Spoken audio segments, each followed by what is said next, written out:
first 2 hours NBA DFS content starting now, taking you all straight up the lock and beyond. I believe it's Will and Andy Means for Crunch Time with Kevin Roth. Of course, they jump on a little bit earlier these days, around 6:15, 6:20, take you guys home.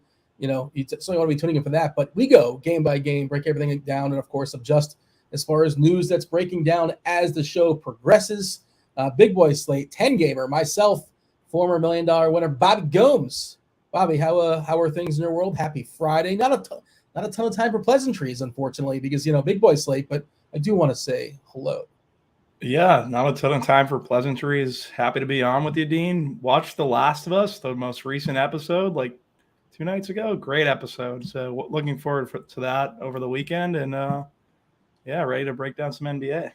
Yeah, I think there's only like 2 episodes left. HBO series typically they don't go very long as far as episodes, but it's been a good watch. I've been enjoying it and looking forward to seeing how that ends. And there's somebody that only played the first game.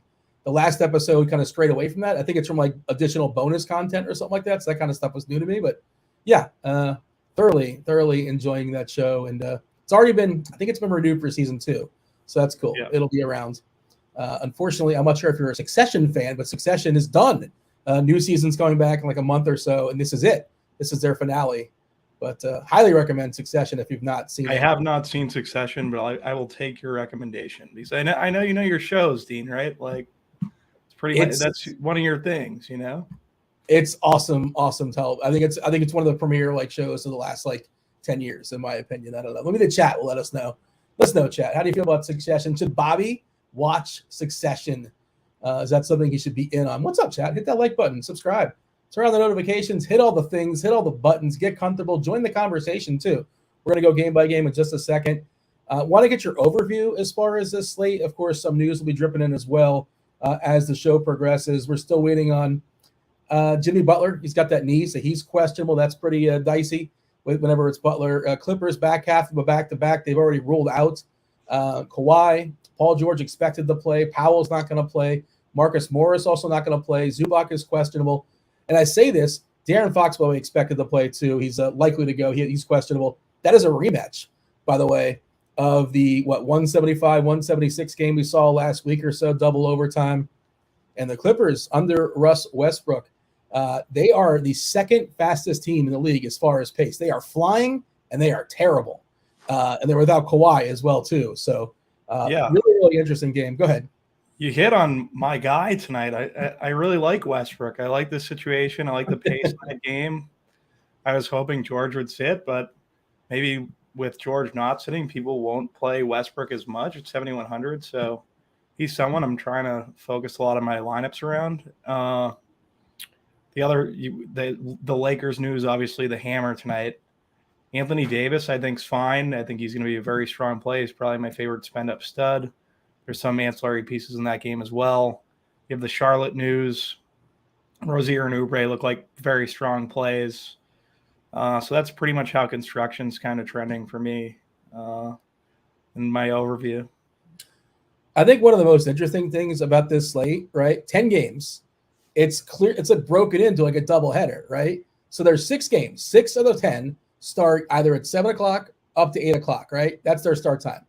No games start in between 8 o'clock and 10 o'clock. And then you have 4 games sit in the back.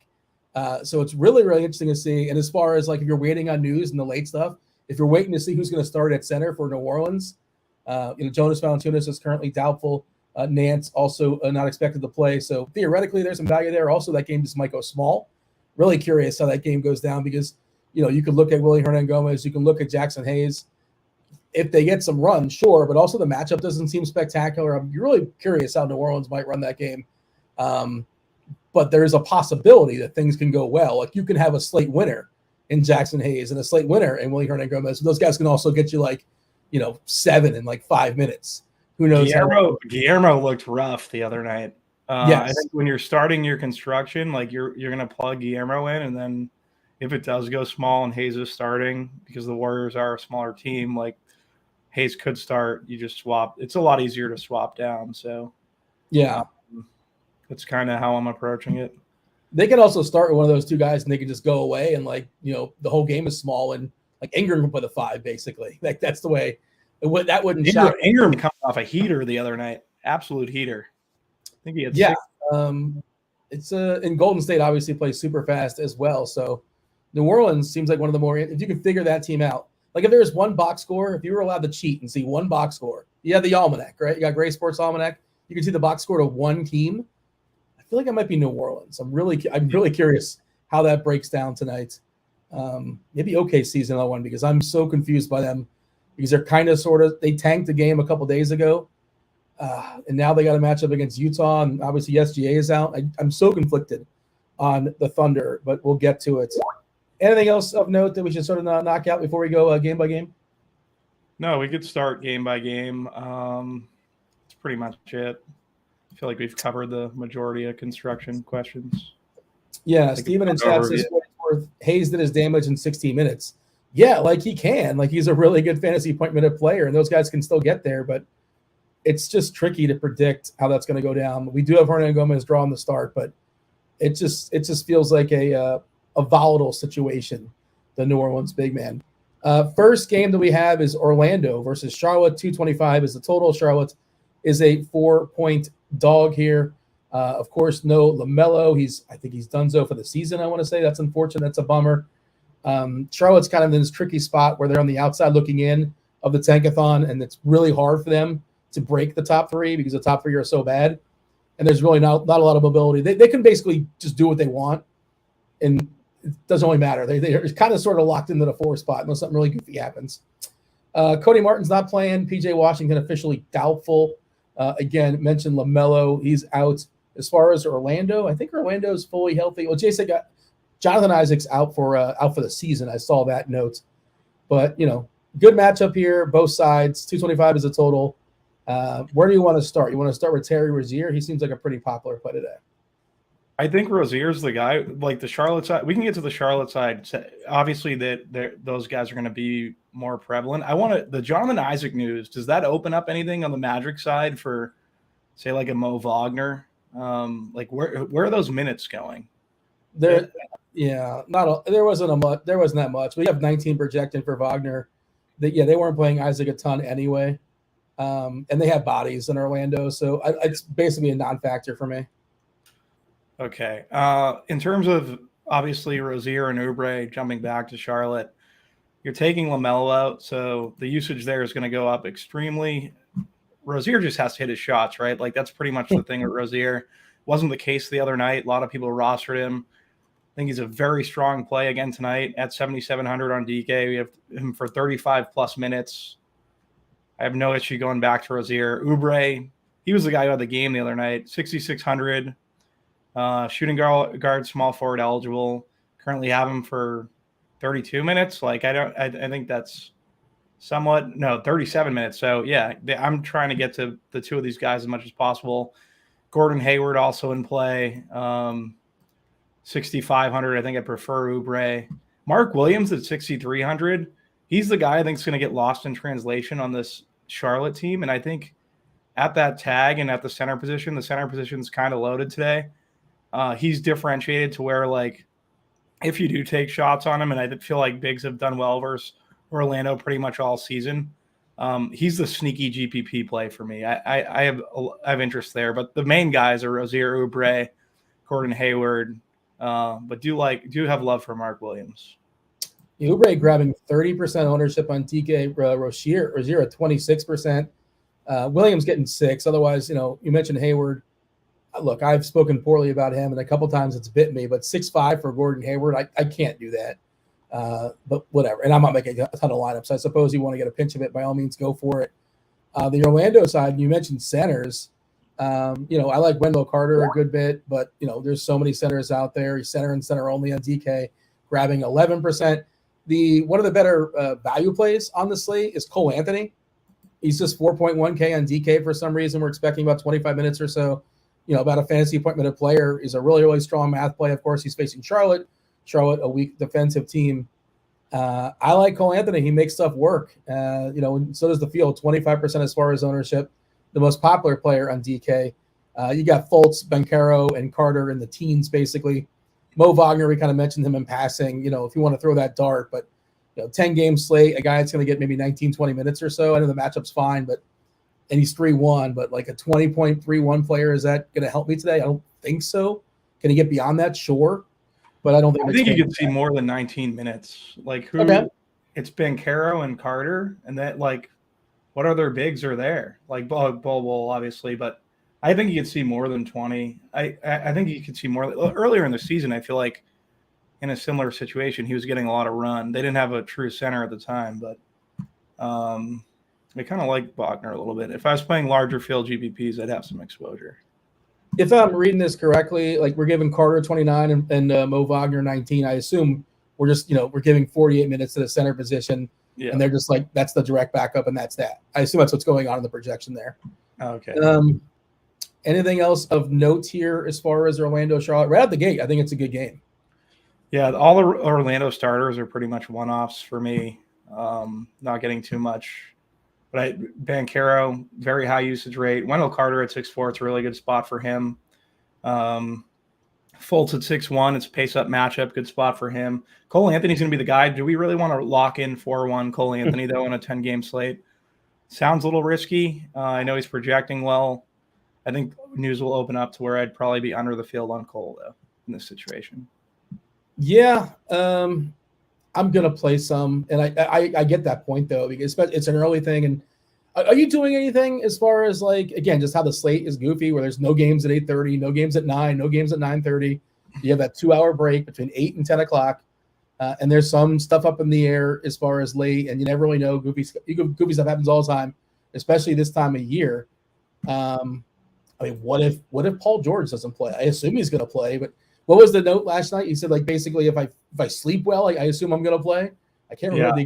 I assume George plays. I am backloading for Westbrook, though, so that's going to take up a guard position for me. Yeah, and by the way, what if Westbrook doesn't play? Like, they played last night. They did get blown out. They've been horrific under Westbrook. And for the record, he's a fine fantasy. For our purposes, he's fine. Like, you want to play him, but like, he's not helping the team win, but we don't care as long as he's on the court, right? Yeah. I just, obviously the Sacramento stuff, it looks like, well, I think Fox is officially expected to be in. The New Orleans stuff, we'll see, wait and see as far as who's starting there. And again, things happen, but yeah, as a default though, I would prefer to just kind of backload and give myself some swappability, optionality, whatever adjective you want to use there. Otherwise, I suppose we shall move on to the next game. And I'm gonna have a fair bit of Cole Anthony, I guess, but maybe you think it's, I don't know if it's bad chalk. You think it's bad chalk? I don't think it's bad chalk. I just think you're playing in a construction because a lot of people are going to play Cole Anthony out the gate. But yeah, I don't think it's bad chalk. What do we have for minutes? Like, it's just the first game. 25. Like I said, I have an affinity for Westbrook on this slate tonight. Cole Anthony would take up a guard spot. I feel like he's the guard that I would have the least interest in getting to currently. Yeah, that's fair, and he's probably not going to start either. Let's move on. He's popping everywhere. Like, he's going to hit everyone's. He's like a linchpin for construction, it seems like. Yeah, we're going to talk about Chris Dunn. And by the way, we talked. You weren't on the show. We talked about Dunn a couple of days ago. And look, I'm happy to take my L's, but I'll take my W. I think on Chris Dunn, throwing up the caution flag on that one, and he kind of sucked out because the starter got hurt. But he basically was the direct backup to THT until the injury happened. I don't know what's going to happen tonight, but Dunn is, again, kind of sort of chalky, and I don't totally see it. I'm curious to get your take. We'll talk about him. Yeah. I feel like he's going to be, I don't know. I just made a case for Wagner, though, so I really can't hate on the backup. Yeah. Backup Chris Dunn. Yeah, no, I guess he would be someone you could play if you didn't play Anthony. I don't know how much I'm going to get to Dunn, though, either. Just that whole situation, THT Dunn. I'm done, no pun intended. I just don't. The Jazz backcourt isn't for me, I would say. Yeah, interesting. Yeah, THT's price has been pumped up as well, too. And I think Dunn's a better player. I'm not paying 6.4 for THT tonight. I don't think he's very good. Just as like a side note. I don't think he's good either. Yeah, it doesn't matter. Like, as long as you're getting fantasy points and they're on the court. But I remember he was like crowned a couple of years ago in the Lakers, and the Lakers refused to trade him for like anything. That fell off pretty quickly. Hey, Portland is facing Atlanta. This is a good game. As far as the total, it's 241.5. Atlanta is an 8-point favorite. I believe that's the highest total on the board. It's Clippers Kings is right there. Yeah. As far as who's in and who's out in this one, we're expecting Trae Young to go. He's a probable with his groin as far as Portland. Simon's officially ruled out, assuming he was not going to play. Nurkic is not going to play either. Arcidiacono, that doesn't matter. Man, this feels like a great game to run two premier point guards at each other. And it's about lineup construction. Lillard is just out of his mind as far as usage these days. It's pure insanity. And Trae Young, I really like the idea of pairing them against each other. I don't know how much I love them individually. Like, sure, Lillard's great. And you can get the two big spends. It feels like, they might push each other. I like them both a lot for tournaments. I don't know if I play one without the other. I'm not sure if I'm doing that or not. What's your perspective here as far as Portland and Atlanta? Those two guards obviously really stand out. I don't mind stacking this game up at all because these Atlanta guys are pretty efficiently priced. Lillard's at 11.6 now. I think like Lillard with all the usage that he's going to receive and Simon's being out, it's just a good tag. Like, I don't mind paying the 11.6. And then to run it back, I just don't think enough people are going to do it. Highest total game on the slate. If you want to run it back with Trae Young or Clint Capella. Capella seen 35 minutes the other night. I feel like everyone's under projecting Capella currently, unless I have to refresh some stuff. But that's another one, by the way. We talked about that for 26 minutes. Like, he played 35. So there was foul trouble for game with Snyder. There was foul trouble. There was foul trouble for Okongwu, but it was the first game of Snyder, and he probably was going to play about 30, 31, 32. But he played some extra minutes because of Okongwu getting in foul trouble. But I do think there's something to it. I like Capello at 5'6" on DK. Love the matchup here against, whatever's Portland bigs you want to call it. Like, Eubanks and Grants and, whoever gets some run out there. Watford. This feels like one of those 15-15 Capello games with a couple stocks. I like him a good bit too. Yeah, and Collins, I think I'm getting some heat for this Cole Anthony take in chat. Maybe I should be playing more Cole Anthony. 41. He finished the game the other night, even in blowout run. Maybe I should be on more Cole Anthony. Well, I think the point they were making is that it's more likely he'll finish the game in a blowout, and maybe he's not guaranteed the close of the game's close. Ooh, I think that's the point they were making, because I saw that note as well. So like maybe he benefited from a blowout, and you wouldn't assume Orlando. I wouldn't full fade Cole, but if I was playing like three teams, I'd probably have him in. I don't know. I'd have him off one or two. I probably just have him on one currently because I'm going to play Westy. I ran some optimals before the show, and I'm pretty sure he was one of the highest guys hitting optimals. Easily he was. Yeah, I did too. Let's see. All right. Okay, so number one player hitting optimals on DK. Man, I hate this name. Is Lou Dort, because I don't know if you saw the other day the shenanigans OKC pulled. They just it's a mid-game tanking, and they didn't close with any of their starters. Maybe one of their starters in a close game. They were 5-point game, whatever it was, and Dort played like 20 minutes or so. Now they played a ton of minutes the next game. So, and OKC still jockeying for position, if you want to call it. Yeah. They're not going to crack the top three or the bottom three, but they can still maneuver. And they're also a savvy organization that this isn't their first rodeo. This isn't their first tank job. And SGA's out, and whatever. They're always forward thinking. I don't know what to do with them. I'm just conflicted. Second player, again, speaking of just Jalen. I had Jalen for the 45 the other night.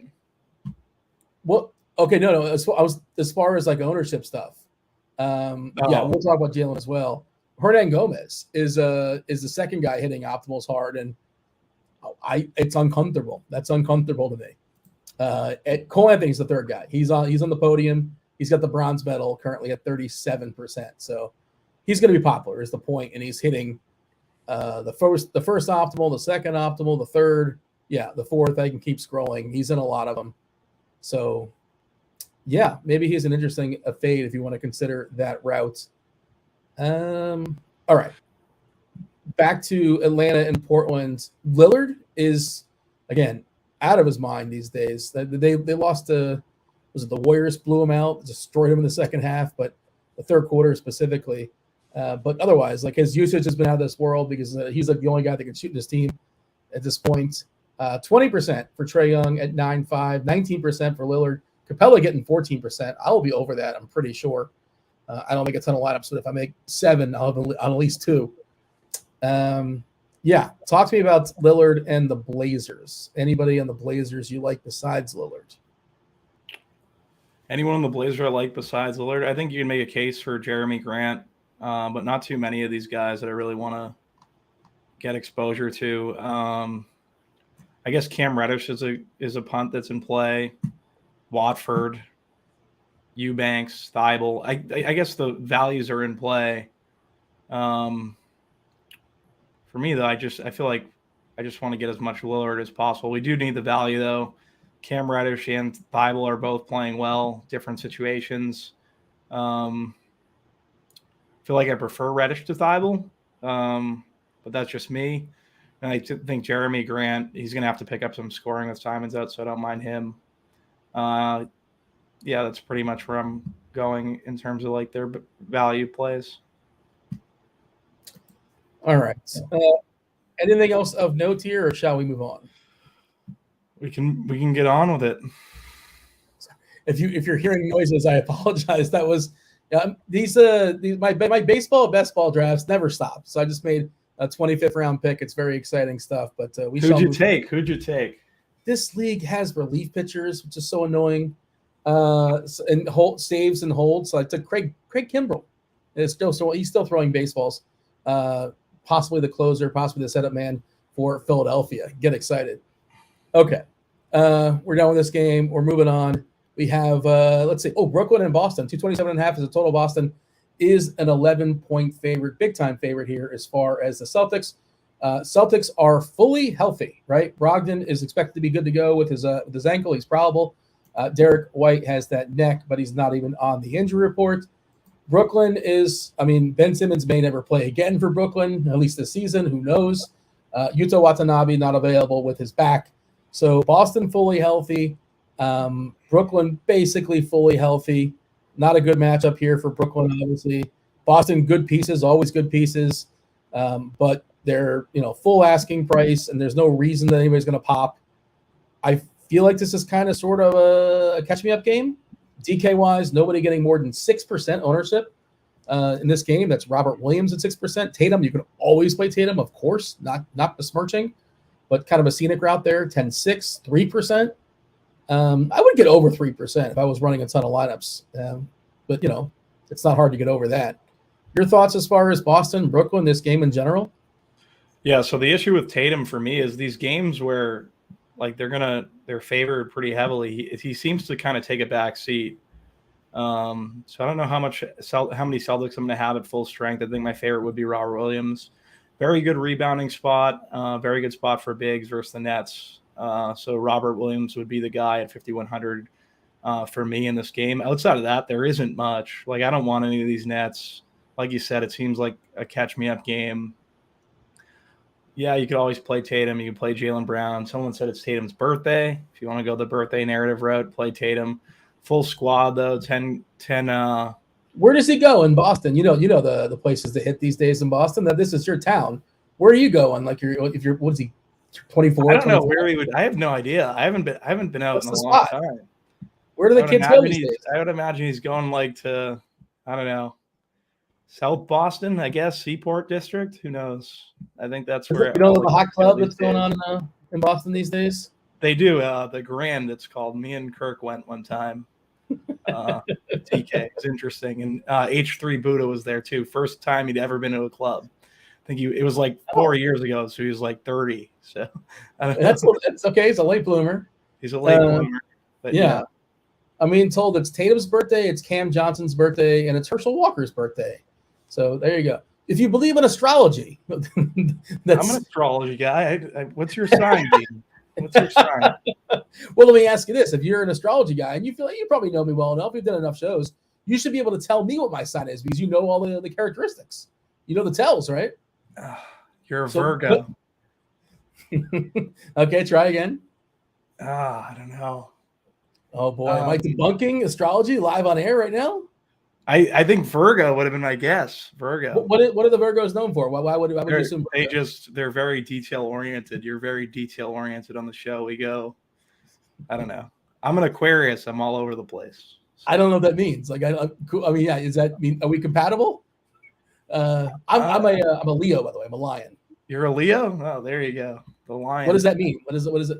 I don't know the Leo. I just know Virgos. My dad's a Virgo, and I'm an Aquarius. So those are the two main ones I know. I know Leo's a fire though, so you're fiery. Barry Bonds, Roseanne Barr, and Jennifer Lopez share my birthday. I mean, do they all seem like similar? What's your birthday? The 24th of July. My brother's the 24th of July too. There you go. Shout out to your brother. Yeah. Right. Derek is speculating that Tatum's going to go to Chuck E. Cheese, which I would not. I don't think that's where it's probably not even open after the game. I assume he's going someplace. I would imagine. Actually, my buddy owns a club that they all kind of go to. It's like right near the Garden, and they'll like close it down. Like LeBron went, they closed it down, took everyone's phone away. He didn't give me the call to go by and hang out though. So. Oh yeah, you got to get on that list, man. Yeah. I think Tatum. So he's not going to be after today. He's not going to be 19 anymore. Is that what's going on? I guess. You're not going to be able to root for him anymore, Dean. I think he's going to be 25, still 25. All right. We this is supposed to be a catch me up game, but we just got distracted, I suppose, or I derailed the show temporarily. But yeah, there's not much to see here. Is this sort of the long story short? Bridges, if his game stays close, like his usage has been really legit. He's been the top guy on Brooklyn. He still might be underpriced, like in a regular matchup, but yeah, he's the only guy in larger field stuff. I could see Cam Thomas playing well tonight. But yeah, I don't really him or Bridges, but I wouldn't if I'm making a couple lineups. I'm not going anywhere near the Nets. Even 150. Would Cam mop up? I don't know. I would imagine. I think they could leave him out there. 5,500. I don't know. I feel like I'd prefer him to Bridges. Yeah, I mean, salary is pretty tricky on Bridges. I would prefer neither. I prefer neither, but yeah. Yeah. I think if you play Bridges, I don't want to say you have to play somebody in Boston, but like the theory is, of course, the game stays close. But Boston can they're all good pieces and all priced where they should be. Like theoretically, Bridges can smash, and nobody in Boston necessarily is something you have to have, right? Because the pie is going to get cut up in a lot of pieces. But yeah, I feel like we spent too much time on this one already. Yeah. Phoenix and Chicago, 222.5 is a total. Chicago is a 4-point dog here, 3.5 or 4 point, depending on. I saw this line moving all over the place. I thought it was kind of weird because I think it opened at 6, and Phoenix was like a 4-point favorite earlier today or a 3.5 point favorite earlier today. I feel like Vegas is not like respecting the Suns. They have Kevin Durant now. I don't know. It's just kind of odd. I know they're on the road, but and the Bulls have been playing better defensively. We'll give them that. As far as who's in and who's out in this game, pretty straightforward. Terrence Ross, he's got that toe. He's questionable. Chicago is clean, right? Nobody, I mean, with the exception of guys that haven't been playing forever, their rotation is secure.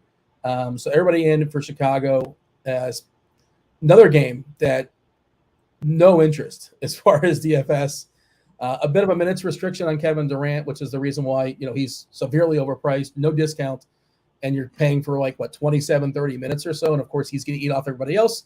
So now everybody else on Phoenix looks incrementally worse. And that's that. Do you have anything to say about Phoenix and Chicago? Because I don't think I'm playing anybody this game. Yeah, this was why we could talk in the Celtics game, because I have no interest. Another catch-me-up game, not trying to parse through Durant, Booker, Chris Paul, Ayton, what they're going to do. We have no sample size, one game. Not worth our time on the slate. Break says Bulls versus Suns is a perfect game stack. How do you, on a 10-game slate, how many things you have to beat? And both teams are full strength, pretty much. Like and again, where do you even start on Phoenix? Like who's the perfect first game stack is that Atlanta Hawks Portland Trailblazers game. I would be trying to stack that one up. Yes. I think Clippers Kings is a really good game stack. Clippers Kings as well. Minnesota Lakers is a good one. We'll talk about that one. I don't see it because you can fit Paul, Booker, Ayton with DeRozan and Levine. Can you do that? Maybe. Okay, like say you can, and then what? I haven't built that out, but like, and Vooch? No, you can't do that. You can't play Paul, Booker, Ayton, DeRozan, Levine, and Vooch on one lineup. It's not possible, right? I think he's pulling your leg, Dean. I think, you know what? I guess I'm falling for it, I suppose, but you never know. Okay, we're moving on, right? Friends don't let friends play Levine. It's a very good comment in chat. That is true. He has some games, though. Oh, well, Breaks is talking about Yahoo. Okay, I can't speak to Yahoo, so I don't know what the prices are over there. If the discount's good, sure. They're talking about CP3. Oh, CP3 versus Pat Bev. That's right. Will anybody sweep the leg? Will anybody show mercy? That'll be interesting, I suppose. Pat Bev did have a really good game last time out. I don't know how repeatable that is. And the Bulls defense has been good. That's the other part of it. Like, why do I want to be any piece of this? I think let's put it on like the last 15 games, right? Last 15 games, defensive rating, second in the league, Chicago, right behind Milwaukee. So, and by the way, you know who's third? Phoenix. Why do I want any part of this game? Two best defensive teams last 15 games. Everybody's healthy. Nobody's cheap. Pat Bev's kind of cheap, but what's his ceiling? We're moving on, right? Yes? Okogie has a good defense versus archetype matchup. I'll throw that out there. Okay. Firstly, I guess he's kind of got that Bridges role, Okogie, Yeah. I suppose that's essentially what he's doing right now. Like, obviously he's not as good as Bridges, but he's sort of the guy. And Ross is questionable, which surprisingly kind of matters. He's getting some run here. And Phoenix is not as deep as they were. But 10-game slate, I don't think I'm going to acknowledge that so much. Utah plays OKC. 232 is the total. OKC is a 1.5-point favorite here with Utah. They still have Clarkson out with his thumb. Agbaji should be good to go. Agbaji, of course, started last game and kind of opened the door for Chris Dunn to close. There was no overlapping minutes as far as Chris Dunn and THT until that moment, until the second half. I believe was the last 8 minutes of the game. Now, would have Agbaji closed the game and Dunn not gotten that extra run? I don't know. Maybe not. But I'm not certain in the projection of Chris Dunn. I think it's a little bit hot. And also Chris Dunn, like we saw this guy in the league for years. He's not like an incredible fantasy point minute player. I don't know what to do with this guy, but I feel like we're a little bit hot on Chris Dunn. And I guess this is more of let's see, I guess we went down a little bit than it was earlier in the day. 23 minutes, 8% ownership, but 25 fantasy points on DK. I think it's Fanduel where he's getting a bigger pop because he's a little bit cheaper and he's a good stock guy. I imagine that's what I was looking at. So I know it was pretty popular over there. So start with Utah. Do you think, and a lot of it's just sort of like case dependent, like how the game is going, game flow, are they behind, are they ahead, is Dunn playing well? What do you expect as far as Dunn's role? Will he cross? We're giving 30 to THT and 23 to Dunn, so we are giving some crossover. So that's 53 combined minutes. Yeah, I could see them playing together. We saw it last game. What I will say is, if he came in at chalkier than 8%, I wouldn't have any interest. Like if he was one of the chalkier plays on the slate, like he was showing earlier today, I have no interest in being there. Like if he's going to come in lower owned, because we all have kind of the same narrative around the play. Like the industry is pretty much saying that he's not a good play, and most projection systems are coming in hot. I would have some interest in tournaments. Definitely not interested in THT at 6.4. Kind of said that at the top of the show. Dunn would be my favorite at 4.3. I guess you could make a case. People like to play THT. I think I prefer the savings with Dunn. Lauri Markkanen. I don't mind Lauri. It's just tough on DK at 9,600. Probably play him on FD at 8,600. I think he's fine there. But yeah, Dunn would probably be my favorite play from Utah, but he's not someone I'm getting to a ton at the moment. Yeah, so some clarity on that. Dunn, 31% ownership on FanDuel at 4.5, projected ownership, and 8% at 4.3 on DK. And I think it's in part just kind of like how salaries are, just how the slates are different, FanDuel versus DK. And, he's a good stock guy as well, too. So the scoring system helps him out there. Yeah, they're talking in chat about this being an interesting game stack, and it is. I just don't know what to expect from the OKC rotations. Kenrich Williams is out for the year, by the way. At least I think he's out for the year. He's out for a while. In addition to SGA, we kind of mentioned. I just don't trust what they're doing. Is this kind of where I'm at? And, we've seen goofiness in one of the two last games. If Dort plays 33 minutes, I love him in this game. I think he's an awesome play at 5.5 on DK. Giddey is perfectly fine as well at 32.5 minutes. We're giving Isaiah Joe 26 minutes. Jalen Williams, you mentioned Jalen Williams. That's Jalen Williams, all the way up to 6'8". Is there meat on that bone at 6'8"? It's tough at 6'8". He did put up 45 though the other day, so I don't know. He's been playing extremely well. I don't mind him. The one I would have interest is Jalen with a Y at 3.8 at the center position. I think that's interesting because if we do think they're going to tank, or they're in the mode of tanking, his minutes should increase. We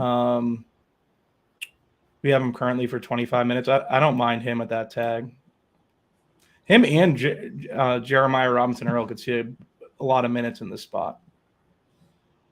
Orlando lineup out: Fultz, Harris, Wagner. That's Franz Wagner, Bencaro, and Wendell Carter. Washington, PJ Washington is officially ruled out. How many minutes can Jalen Williams, the center, grab? He's been a pretty good fantasy minute player, if I'm not mistaken.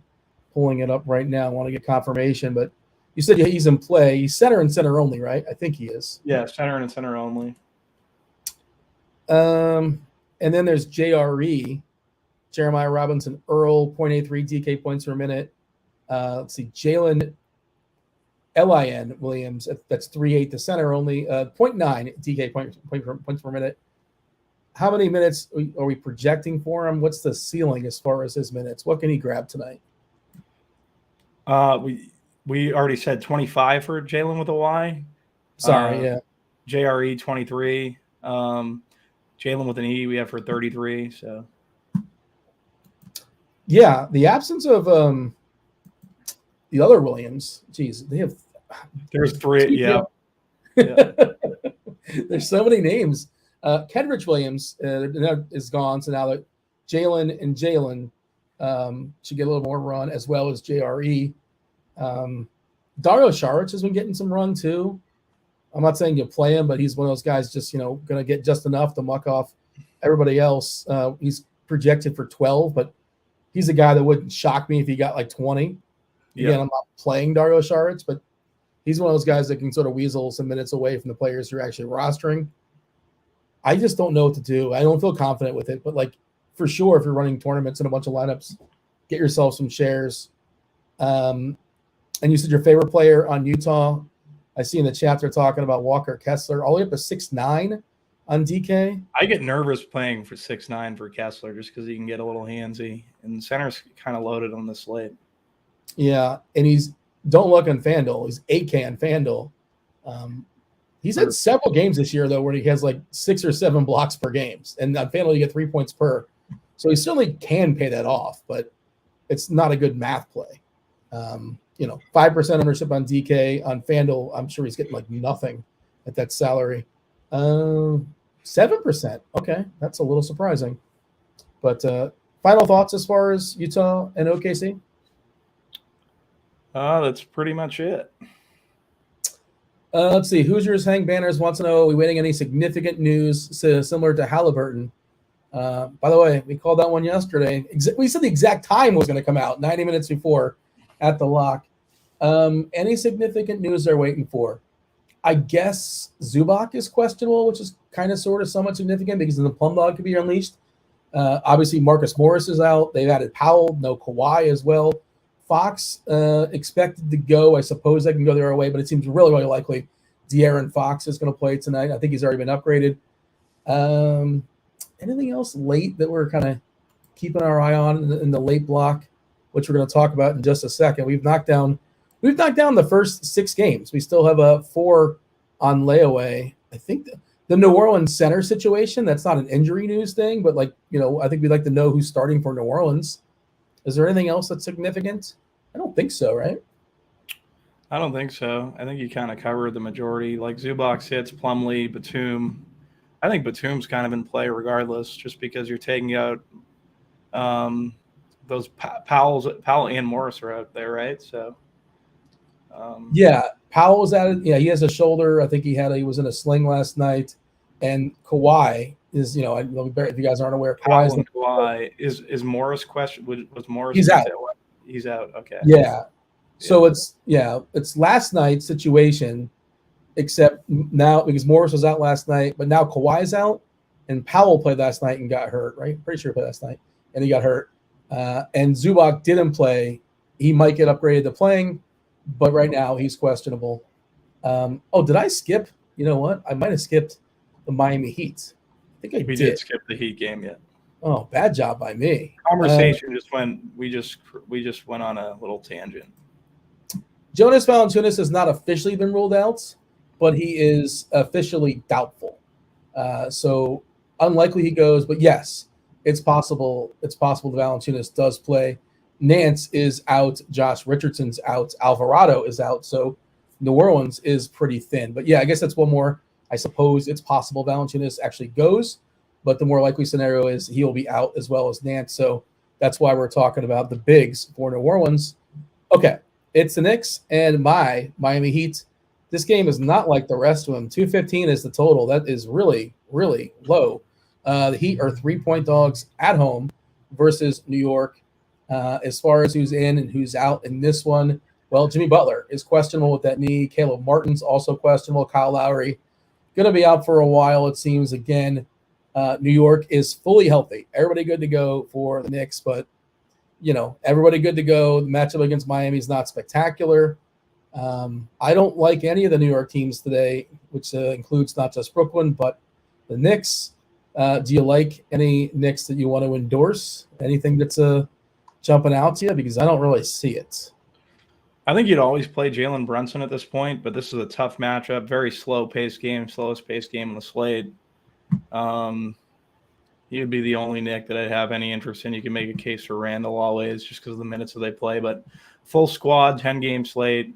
I'm likely not getting to either of them. On the Heat side, if Jimmy Butler sits, I think Hero becomes in play, Bam becomes in play. But outside of that, I'm not rushing to get any of these. If Butler plays, I have no interest in the Heat at all.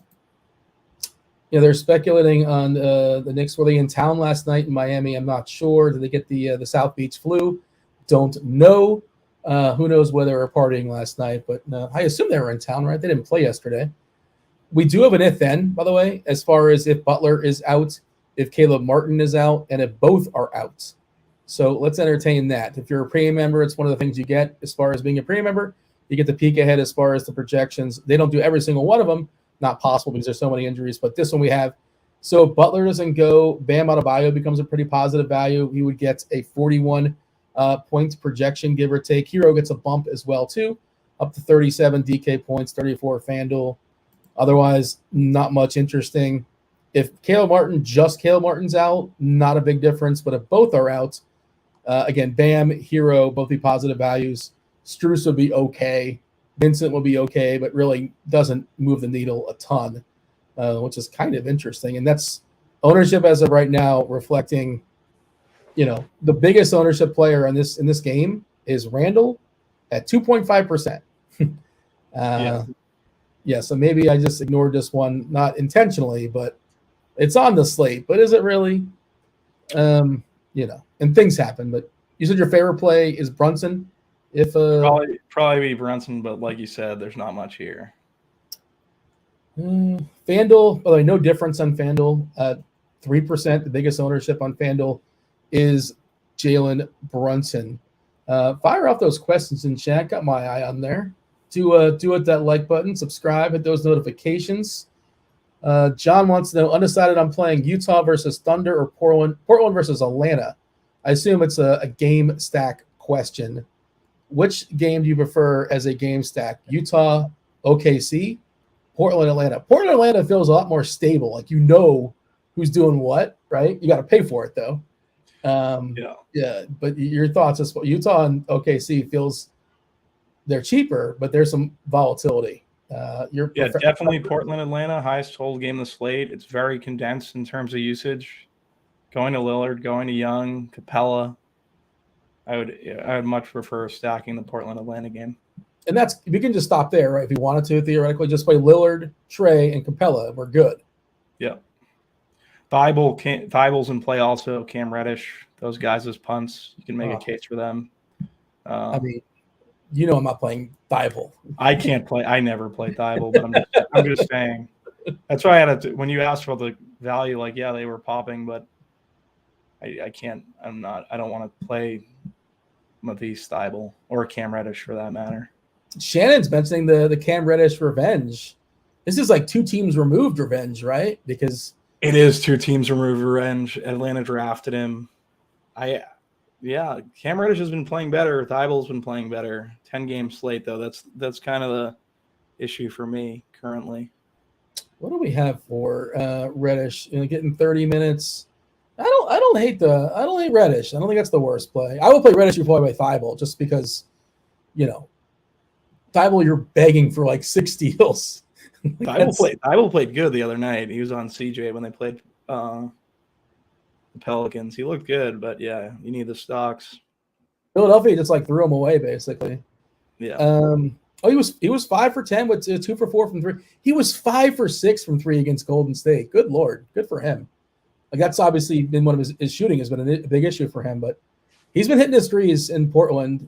I don't know if this is going to continue. I'm sure these are wide open shots, right? This is because there's 2 guys on Lillard and he's just top of the key, wide open. I would imagine that's what it is. Yeah. Capella, you don't think so? Foul trouble with? Oh, sorry, I cut you off. No, you're fine. Capella, we have him for 26 minutes. He's going to play more than that. He has to, right? There was foul trouble there, but I think he plays about if everything's clean. I think it's 28 to 31. Well, no, I think 28. If he's playing really strong, maybe 31. I like a higher projection of Capella personally. Yeah, I feel like Snyder's kind of ran out his guys too, so I could project him for 30, and the rest of the industry is probably projecting him for 26. I don't know. When Snyder was the coach at Utah, the Jazz were what he would keep he was kind of had that Tibbs in him, where even in a blowout, he would keep his guys out there up 20 with 3 minutes to go. And maybe the last time out, he would give him the hook, but he would let his guys go. He especially at home. Just one of those things I noticed when he was the coach there at Utah. And if Capella's his guy, and we saw the last couple of games before Snyder came in, that wasn't really certain. Okongwu was just been outplaying him. But and again, we talked about the fouls last time with Okongwu and that extended the Capella minutes. But I think I agree. I think he's got a chance to play 31 or so. Yeah. Okay. Dex has a question: KD or Anthony Edwards? And I think it's got to be Anthony Edwards because KD's only going to play 28 minutes or so. I would assume. Yeah, I think that's a pretty easy answer. I love Durant, but we're not going to get full Durant. It's Edwards, right? We don't like Phoenix tonight. It's Edwards for me. Like I said, this Phoenix team, we're going to need a week or 2 for it to sort out. They're going to be tough to roster at full strength because they're all going to eat into each other. Definitely Edwards for me. Should mention, by the way, speaking of Edwards, we'll talk about that in a second. We want to talk about Stat Hero, the new sponsor for the first portion of the show, the Crunch Time show. Shout out to Stat Hero. If you're not aware, Stat Hero, it's a unique fantasy sports platform. It allows users to compete against the house instead of other players in a contest. A head-to-head style contest as well as pickup contests. You can also play in their new Searing 12 contest, which is it's a chance to win $10,000. It is free to play. Play and win. You start your streak. You keep your streak alive by playing each day. I believe you got to play every single day. I was just reading this before the show. And again, it doesn't cost you anything. You build your streak up and you win prizes with consecutive wins, including the people like the RotoGrinders flag. RotoGrinders flag is including this as well. RotoGrinders premium, cash. We have a nice sweet deposit bonus. Of course, we wouldn't mention that. We wouldn't talk about Stat Hero without giving the old sweet deposit bonus. Use the promo code GRINDERS, GRINDERS, 50% deposit bonus up to $250. So if we go ahead and take a peek as far as today's searing lineup, again, you have to play every day to keep your streak alive. And we can also scroll down and see if you have 2 wins in a row, 2 consecutive wins, you get $10 in free play. If you get 8 consecutive wins, free Stat Hero hoodie, RG 2023 membership. Is that for the entire year? Is that what that is? I'm not sure. Confirm with when you get on the site. But today's matchup, I mentioned Edwards. This is a tougher matchup, I think, than KD. It's Anthony Davis versus Anthony Edwards. You pick correctly on this one, you extend your streak. Again, you want to get a streak to 12. If you win 12 in a row, hit 12 in a row, free to play, 10K, 10,000 smackers. So, yeah, that's doesn't cost pretty good deal. Pretty good deal, Dean. Who are you going tonight? Well, I mean, I am merely the host, Bobby. I'm here to just set the question up to you, but I think I really like both these players tonight. And I wrote in the expert survey today, my favorite big spend happens to be the Brow, Anthony Davis. No Russell, no LeBron. Bury the lead with LeBron. Assuming we don't have like an old school like flashback, trip to the locker room. This is the Brow. This is the Anthony Davis show. Really like them both, but I think Davis gets the edge over Edwards. Who was your preference? I'm with you. I'm with the Brow. Seems like the right play. No LeBron. Get all the usage in that Lakers offense. I'm with Anthony Davis. So hopefully we're one for our first 12 there. Yeah, start the streak. And if you screw up on one, that's all right. Just start all over again. And apparently, I believe you got to read all the technical jargon. I've not had a chance to dig into it, but I believe you got to go back every single day and play every single day to keep your streak alive. So, if you win, go back tomorrow and get that streak going. At 2, they start handing out prizes, I believe. Then we're done with the first 6 games. We have 4 more on layaway. Some questions in chat. Want to hit those? We talk about Katie or Edwards. Who's the best player on DK that's 5K or lower? I'll give you a second to take a peek at that while I set up the next game. Give me the best player, 5K and under. I assume Dex wants a utility play. I'm gonna do a crazy flip flop from earlier today. Actually, no. I'm gonna go Cole Anthony. I know I said it. Well, what if I have 5K though? I'm not leaving. I'm starting to look at everything, and it's looking like a lot of people are going to be playing some Cole Anthony tonight. So yeah, I think he's going to be pretty popular, for better or for worse. So that's it. That's 6 games down. There's 4 games, and again, New York, Miami play 8 o'clock. There's a 2-hour break. Then we have the nightcap, the back half of the 10 game slate doubleheader. 4 games. Clippers, Kings. We're running it back. This is the rematch of the double overtime, 175, 176 game that was completely bonkers, that saw me losing my currently winning, just tumbled because I don't believe anybody in this game. And I was not happy to see a fabulous basketball game go down. All right, 240. Again, huge total. Sacramento, 8-point favorite. Clippers, back half, back-to-back, and they're traveling as well. For that reason, no claw. Kawhi is sitting out. No basketball for him this evening. He's got a rest. We do have Paul George expected to go. No more Powell. No Marcus Morris. Zubac is questionable with his calf. We did see Plum Dog just crush last night in the box score, at least. Something like 10 and 20, something insane. I would assume he would benefit greatly if Zubac does not go. Probably draws to start. This game can certainly go small as well. As far as Sacramento, Fox is expected to be good to go. Nothing official, but heavily leaning on him being likely to play. So they'll be fully healthy with the questionable absence of Deshaun Holmes, who just doesn't really matter. Yeah, Clippers, Kings, dealer's choice, whatever side of this game you want to start with, go for it.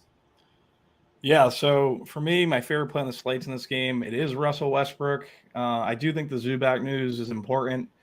If you wanted to answer that 5K question, Plumlee would be a great play at 5K if Zubac's sat. Batum at 3-2, I think with their injuries to Morris, to Powell, to Kawhi being out, Batum at 3-2 is another play that I'm probably going to be trying to get to just because he's going to have to see minutes in the situation. Pace up game. Don't mind going to him. Paul George is also a good play. But like I said, I think my favorite play will be Russ. 7-1 for Russ. It's his type of game environment. We have him currently. What do we have him for minutes? Like 30? I think he sees like 33, 34 minutes in this spot. And if Zubac were to sit, it was just more rebounds there, even though obviously Plumlee's another. But if you're taking out one of the two bigs that they're most apt to playing, like there'll be extra rebounds for Westbrook. So I really like Westbrook in the spot. On the other side, you could always play Sabonis. You could always play Fox. This is a game you can stack together. For me, like that would kind of just be it. You can make a case for Keegan Murray. 4,500 for Keegan Murray. I think we have him for 30 minutes. 32. We have him for 31 minutes. But I think it'd be Fox and Sabonis, and then like I said, the majority of my plays are going to come from the Clippers side, and play is going to be Westbrook for me. Huh. Dražen Petrovic getting a shout out mention in the chat. I don't know what's going on there, but he was awesome back in the day. Petrovic for you might have been, maybe you were too young for Petro on Brooklyn back in the day. I'm too young. One of the first Euros, awesome shooter. But yeah, I think he had a car accident or something like that. Terrible tragedy that took him out. I hate the idea of playing Batum. Man, I don't like Batum. I know he's really cheap. He's 3-2, but good Lord, he's not a fun roster. The back half of back-to-back, he's probably going to get some run. Would get more run, I suppose, if Zubac doesn't go. We are giving him, mid-20s, right, as far as minutes, 27 minutes, 3-2, 21-point projection. I guess he's usable. Do we think Eric Gordon starts again? We saw him resting, I think, all season long on back half of back-to-backs for Houston. I guess he's going to start. As far as we know, he's playing and projected to play 30 minutes. So, sure, they're just cheap, right? Gordon might be just forced in. I think Gordon and Batum are both plays that I will have interest in.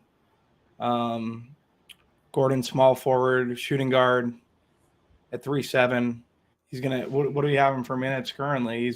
We have him for 30 minutes. Like, yeah, you have to consider Eric Gordon. But I think I'd prefer.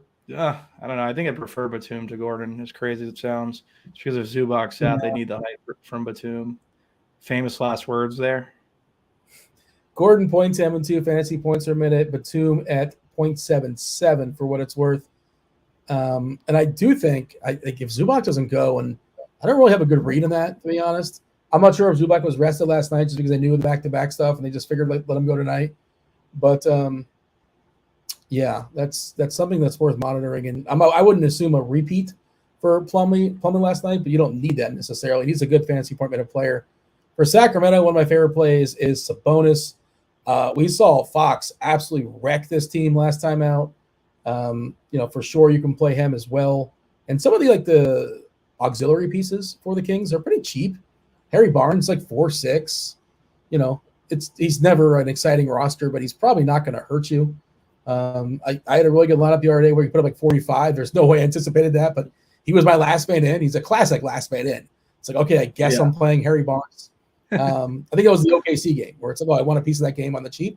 Okay, I had him on one of my teams too.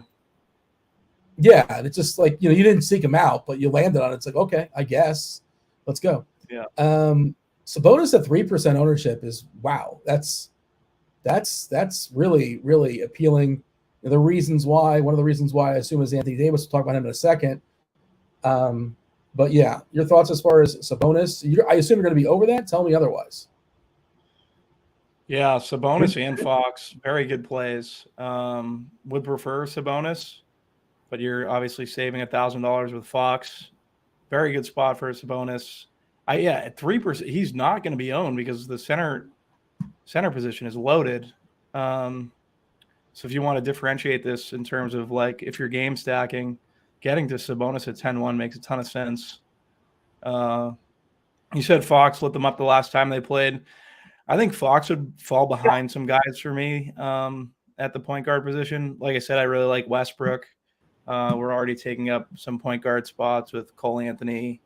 I like Lillard, like Trae Young. DeJounte Murray in that Atlanta game I like a little bit too. He's in that Fox. He's like 1,000 cheaper than Fox, so 1,100 cheaper than Fox. Fox is a good play, but he's not gonna.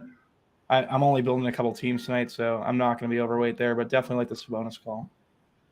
Yeah, Fox, again, that game was 176, 175, double overtime a couple games ago.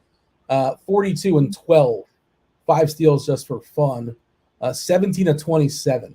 So he was chucking. I think Sabonis actually got ejected at some, not ejected.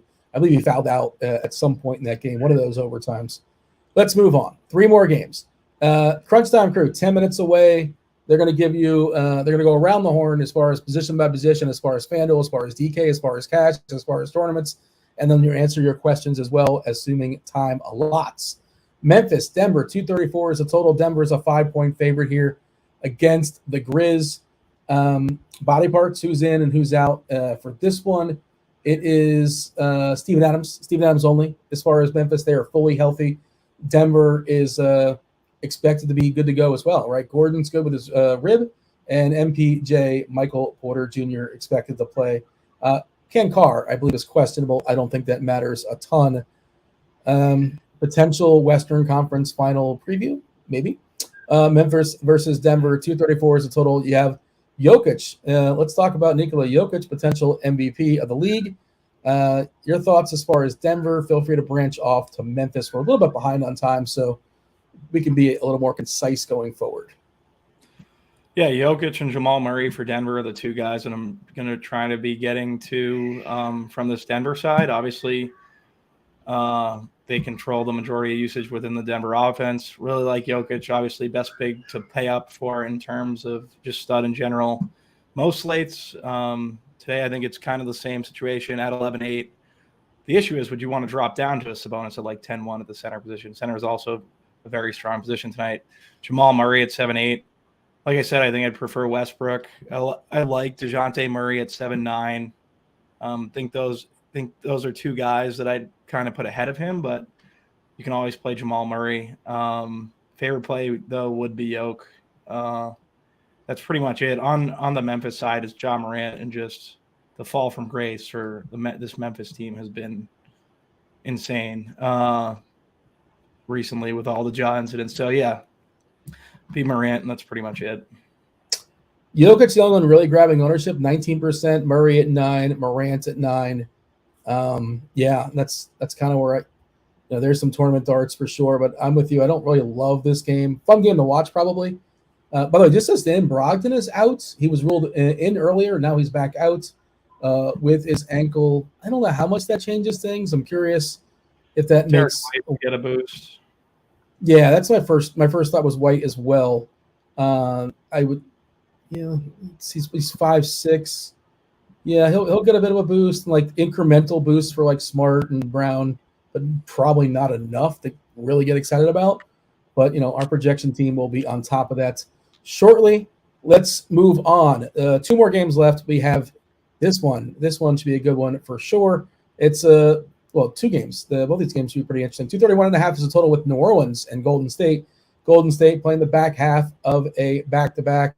Last night was turned out to be a blowout. They ended up blowing out the Clippers. New Orleans, lots of injury concerns here. Curious who's going to be in the starting lineup. We are projecting Willie Hernangomez to draw the start, as well as McCollum, Murphy, Ingram, and Herb Jones. Josh Richardson is not playing. Larry Nance is not playing. No Grand Theft. Jose Alvarado, he is out. Of course, Zion's been out for a long time. Jonas Valanciunas not officially out, but he is officially doubtful. Golden State just without Wiggins. Steph should be back, I believe, this weekend. They're talking about possibly Sunday, but for our purposes, he's not playing basketball tonight. So New Orleans should have some value here. They are 5-point dogs. What are you doing with this New Orleans center situation? You're saving some spots, some speculation, because theoretically we have some value here if we get some run at a Willie, if we get some run at a Jackson Hayes. And of course, guys like Ingram certainly in play as well. Yeah, chalk Pelicans bigs scares me. But I think I would play Guillermo and then swap him to Jackson Hayes. If not, if I had the intention of playing these guys. Currently, I don't have the intention of playing these guys. Just would rather go away from this chalk just because I feel like it's in flux and this is a 10-game slate. It might be the best chalk to try to get away from. Originally, I thought it was Cole Anthony, but I'm starting to think that it's these Pelican bigs. CJ McCollum, very strong play tonight at 7.5. Really like him. Really ball handling, did everything the other night. Same, Brandon Ingram had it. Brandon Ingram put up 60 the other night. I usually don't get Brandon Ingram right, but I got him right 2 nights ago, so it was nice to see that. But he looked like chips and cash out. That's it. You got to double down or take your chip. Yeah, maybe it's time to not chase the 60. But yeah, I think he's a fine play on tonight's slate at 8.6. If you want to go there, I think I prefer McCollum though at 7.5 just for the price difference. But yeah, those would be my favorite Pelicans. What are your thoughts on the big situation here? Like I don't feel comfortable. I don't know. I think the range of outcomes is huge, is my thoughts. And if you're playing a bunch of lineups, you're probably going to want to, get in on both sides of Hernan Gomez and Jackson Hayes. And somebody said in chat, like, one of them should get there. Like, theoretically, that's true, but it is possible. Like, they're probably not going to combine for 48 minutes total. It's possible they combine for just like 35. Yeah. I don't know is my answer. And I wish I did. Sometimes it's okay to just say you're not sure and it's wide open, but there is a chance that one of them can be like one of the reasons why you take stuff down. Hernan Gomez and Jackson Hayes are both really strong as far as fantasy points per minute. I don't have a lot of confidence in predicting those minutes. We're giving 23 and 22 respectively, and there might be a little bit of a hedge in that. I don't know. But I don't feel confident guessing. I don't know, but certainly they're interesting. And if I see one of them starting, I feel better about it. But they can also absolutely get played off the court by Golden State, and it wouldn't shock me. So that's kind of where we're at. 1.27 points per minute to Willie, which is awesome. Hayes at 0.87. Not as appealing, but Willie is the one that really could be interesting. But again, I don't know. Did you have a thought as far as Golden State? As far as Golden State, there's not like much I really would like to get to on the Golden State side. Like you always make a case for Poole, Klay Thompson. I think Looney is probably a viable punt. 5K, like I feel like I'd rather go to one of these. Actually, 5K is fine. I'm just in. I cross out. I have no interest in Looney. I can't play him. You're gonna play Capella instead of Looney. Yeah, I'm gonna play Capella at 5.6 exactly, or I can play Plumlee if Zubac's out. Like, or I can play Zubac because no one's gonna play Zubac. Everyone's expecting him to be out. Is Zubac and Plumlee the same price basically? Can you swap one for the other one? 5.3 to 5K. Yeah, that would be a swap. All right. But yeah, Looney would be the. Go ahead. I'm sorry. Looney would be the value play if you wanted to go there, but I would advise not doing so. So like Looney is safer than those New Orleans guys, right? If you want to play that route, and the Clippers stuff, we'll see, depending on who's in and who's out. But is Agbaji a solid play tonight? I don't think so. I don't think so. Yeah, he's just kind of a catch and shoot 3-point guy, and yeah, like a 0.6 fantasy point per minute guy or something ridiculous. I don't think I would play Agbaji in this 10-game slate. I can't unless he's like 4 for 5 from 3. I really don't see that punishing you in any way. There's a lot of stuff out there that's worth a look before Agbaji, in my opinion. You agree as well. Last game. Crunch time's coming in shortly. Minnesota, LA, 227.5 is the total. Lakers are 1-point dogs here. Little low as far as the total. I was a little surprised the total's this low. Two of the fastest teams in basketball, Lakers and Minnesota. I believe they're 3 two of the top four, I want to say. Of course, no LeBron, no Russell for the Lakers side. Therefore, Anthony Davis looks really, really awesome. This is your first blood revenge game for Jared Vanderbilt, Malik Beasley. I don't know how vengeful they are, but if they are, maybe we'll see. Maybe Jared Vanderbilt will take like 6 shots instead of 5, an extra revenge shot. We'll see how that goes down. Dennis Schroeder, he looks pretty solid as well too. He's probable. He did but take a spill, I believe, last game. Should be good to go tonight. Minnesota, Jalen Noel is questionable with that knee. Otherwise, they are fully healthy. We're not going to call cats. He's, Anthony Towns has not been around for a while. Coming back soon, I think. But hey, not tonight, so we don't care. How much are you prioritizing Davis? Love Anthony Davis and the rest of the Lakers. Yeah, I think Anthony Davis is probably the best play on the slate, just because of the usage and everything. Going to be in a lot of people's lineups. Don't mind getting to him. Very strong play tonight versus Minnesota. Price tag 10-1. Just a very good play overall. Schroeder, he would be my second favorite play. He's at 5'8". I don't know if I really want to pay 5'8" for him, though. I feel like earlier in the day he was showing as a better play. Now I could probably get away from that. You hit on Vanderbilt. Beasley also has first blood revenge there. So I guess they're fine for like larger field stuff. They're not going to be – I just don't like playing too many Lakers overall. But, yeah, Vanderbilt, Malik, if they make your pool, obviously fine. 2 favorite plays would be Davis and Schroeder. They're asking about Lonnie Walker in chat. I'm not really on Lonnie Walker. There's enough guys. There's enough wings. There's Beasley. There's Reeves. There's Brown. There's Hachimura.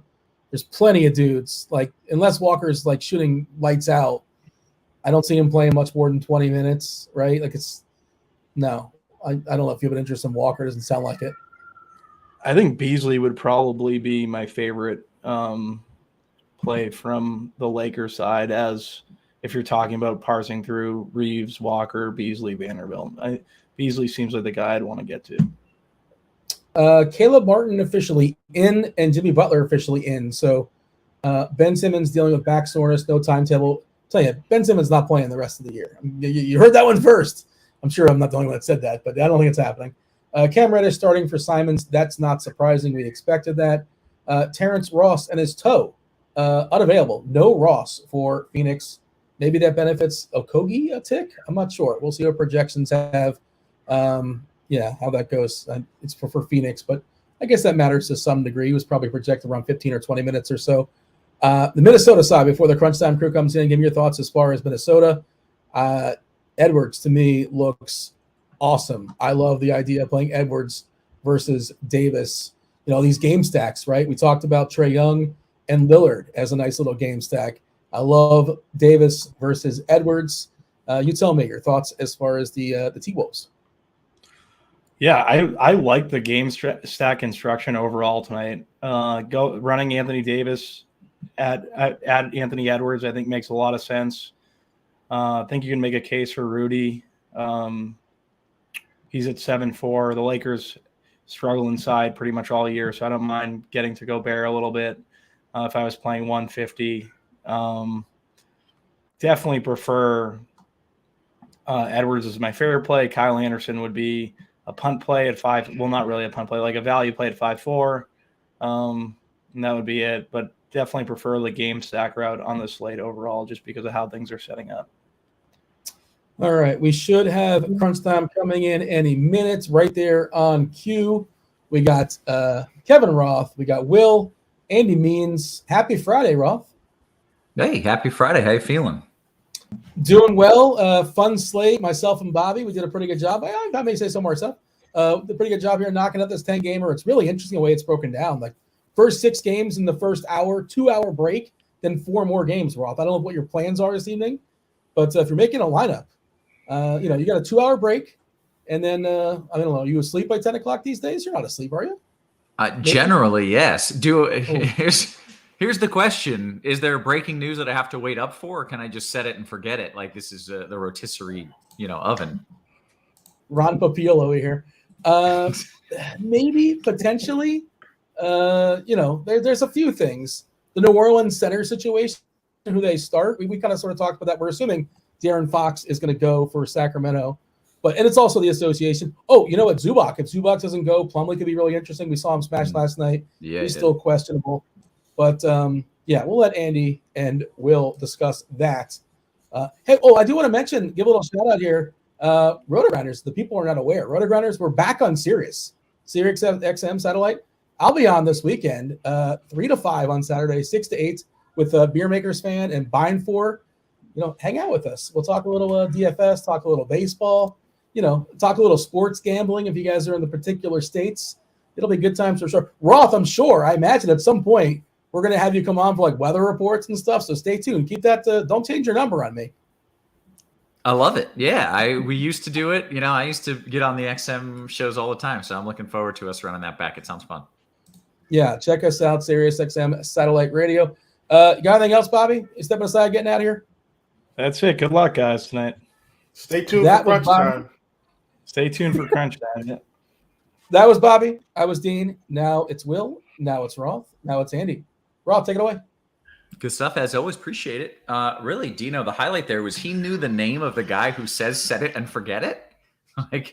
That's impressive. I would have not. Yeah, you could have given me a million tries. I would not have gotten that. So excellent work there by Dino. And now it is time. It is crunch time.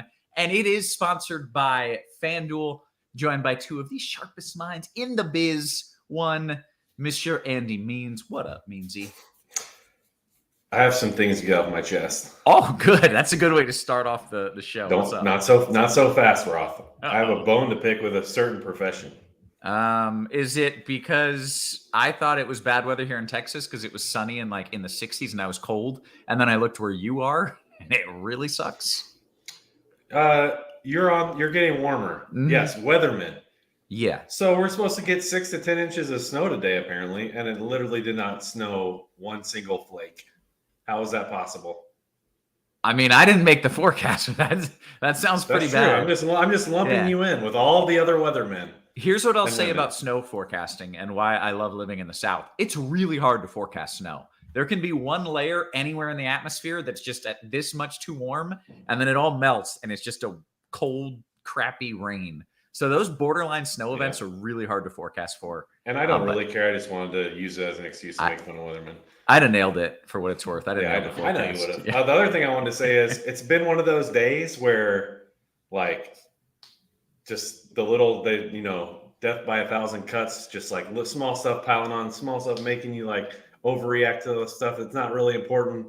It's been a bad one. I could not be more excited to be on the show with the two most enthusiastic RotoGrinders personalities we have. So I need you guys to pick me up a little bit. Okay. Maybe a teammate's not making some shots. Maybe he's got a bad face and bad body language. I need you guys to pick me up. Okay, that's fair. Do you have a helper that you can reach out, like a liquid helper that you can reach out and sip to maybe? Oh, do I? Do I? That's what we like. So what I was going to do was pour this sucker like up to here, but I thought that might be a little unprofessional. So I just poured it halfway to there. Yeah, the move is to just pour like 2 half ones. And then like halfway through, just go to the other one. And no one really realizes that you finished one and moved on. Oh, I did that on Wednesday. I had 2 different with me. I don't think anyone noticed. It's brilliant. Yeah. That's pro moves, man. I'm proud of that. So it means happy to have you, of course. And then we got Chief on as well, coming in with the GPP takes. What up, Chief? Nothing much, man. Hopefully people made some money last night. Mr. Jakob Podol strikes again, and I hope people followed that information because, man, he just had another slate breaker for DraftKings. Mm-hmm. Let's see if we can put some more of that together tonight and make some good calls and help people make some money. Okay, that is indeed the game plan. We like starting on FanDuel, and that's because the show is sponsored by FanDuel. Make sure you're checking out the FanDuel Sportsbook if you are in a legal sports betting state. Take advantage of their awesome bonus offer. New customers get a no-sweat first bet up to 1 band. Unless a band is $100, then it's 10 bands. It's $1,000, whatever that is in bands. Terms and conditions do apply. And then the FanDuel Single Entry Series, sponsored by RotoGrinders, that's back as well. Reserve your spot in the Friday NBA Block Contest. $100 to enter for your chance at $5K. Meansy, is a band $100 or $1,000? Are you aware of? I don't know. Do we all have that one friend who like still carries like wads of cash? Like, come on, dude, just like use a card, man. Like, who? That's me. You still carry wads of cash? I carry so much cash. I don't know why. Don't rob me. Why? I don't keep it on me. Oh God! Yes, you just admitted it. All you stalkers out there who like are just waiting for the right time to attack Roth when he gives you a bad forecast. Now you know he has dough on him. Yeah. Classic, If you roll me, you'll get some weatherman. Yeah. Afternoon delight. Taking all those under the table payments to give bad weather reports. Just loading up. I'm the guy in front of you and just like waiting for my change. And like, sir, we don't have change because no one uses cash. I'm like, well, you better go get. At least some. you're not writing a check. That's true. Let's see. See a lot of people saying they hold cash. I'm not that weird. Means let's talk about this slate here. We have dilly-dallied and danced around it, but we got to dive right into the content side of things. So let's talk about this slate and then this FanDuel build. Yeah, not a lot of news pending. Like Dean said, Zubac's questionable for late game. Want to see who starts for the Pelicans. Wouldn't surprise me if they go Jackson Hayes. Obviously, Willie would probably still play, assuming Joval gets ruled out. That's it. Like, there's some fringy plays that I don't think are worth talking about that are Q. But yeah, that's it, man. Okay. In general, a weird just day of building. Like, it's like there's 10 games, and I haven't felt great about anything from like the start of the research to now. Like, it's just, you would think it'd be more fun, there'd be more quote unquote plays, but like, it's just, there's some good stuff, but not great stuff. So I'm going to try to talk through it as best I can from my perspective, and then see what Chief does for the people here in a few minutes. So, so FanDuel, I really like Dame just in general, like for obvious reasons, based on what the guy did a couple games ago or whatever. He had one tough matchup against Golden State where they like schemed him out basically, but he like down games for Dame now based on because of what he's doing and because of who they have are like 45 FanDuel points. So Atlanta's a much better matchup for him. No Simons, no Nurk. So I like him at 10-8. I can make a case for other guys, obviously, like Jokic is 12K. AD, who I like a lot on DK, where he's cheaper. He's 11.5. No LeBron, obviously. But Dame's 10-8, man. That saves you a handful of dollars on a slate where the cheap stuff is kind of fringy, which I'll talk about here in a second, especially at this position. I like him as a spend up. And then I like Rozier again. No LaMelo, no PJ Washington. Much better matchup than he faced a lot on Wednesday. Dude went into the fourth quarter with 31 DK points. Pretty sure he finished with at one point, I think he had one bucket at the very end of the game, a meaningless bucket to get him out of the negative in the fourth quarter. These guys, I hate when these guys do that. I know we talked about Ingram doing that the other night, and then he came out and scored 40 on Wednesday, just regular points. So I do like Rozier, point guard, shooting guard. Those two are my preferred options at this position. And then the cheap guy is going to pop up, and this is what I'm talking about, man. And I see it. He's getting a ton of ownership strictly because of the nature of the slate. There's not a lot. And Chris Dunn, he's 4.5, and he's going to freaking pop up. If you just run builds without switching anything, he's going to pop up in a ton of stuff strictly because there's not a lot. And this is not a guy who should be 33% on a 10-game slate. Would I play him in cash games? Yes. Should you be just diving headfirst into 33% ownership on a 10-game slate for a backup point guard who may not get anything more than backup point guard minutes? I'm pretty sure Dean talked about it, but he played a decent amount on was it Wednesday or Tuesday? Was it he closed? Was it because Agbaji got hurt, or was it not? This guy could literally just play backup point guard minutes, and he's projecting for 33% ownership. So be careful for the tournament players out there. Yes, I'd play him in cash, but be careful. Okay. That is basically the extent of the point guards I like. Shooting guard, Rozier's there. Then you have Taylor Horton-Tucker and Kelly Oubre, two of my favorite plays. I have THT tagged on FanDuel. I think I tagged Oubre recently over on DK.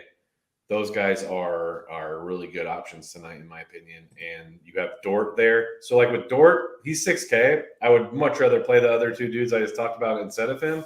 He is the cheapest. He does have shooting guard, small forward, so you can find other spots for him. but like literally looking at his last 2 games shows you the range of outcomes in his minutes. That was a pretty competitive game 2 games ago. He played 21 minutes. Pretty competitive game on Wednesday. He played 35 minutes. So like that, like we have him at 33. So like you can easily see where he should be like 30 maybe. Like it's very tough on these teams who are just playing for something but not playing for something. So is he a good option? Sure. Would I play those other 2 guys in front of him? Yes. And we talked about him on Wednesday, and I'll talk about him again. Jalen Williams. I'm just like habitually higher on him than projections will ever be, just because he's just kind of, I feel like he's thunder-proof. Like he doesn't get yanked around like some of these other guys on the Thunder. Yeah. Like he's going to play minutes, and he's just balling, man. Just keep playing him. Like 7-2 is a little bit of sticker shock, but he's just like his price went up $1,000 on FanDuel. Still think he's underpriced. He's just playing really well.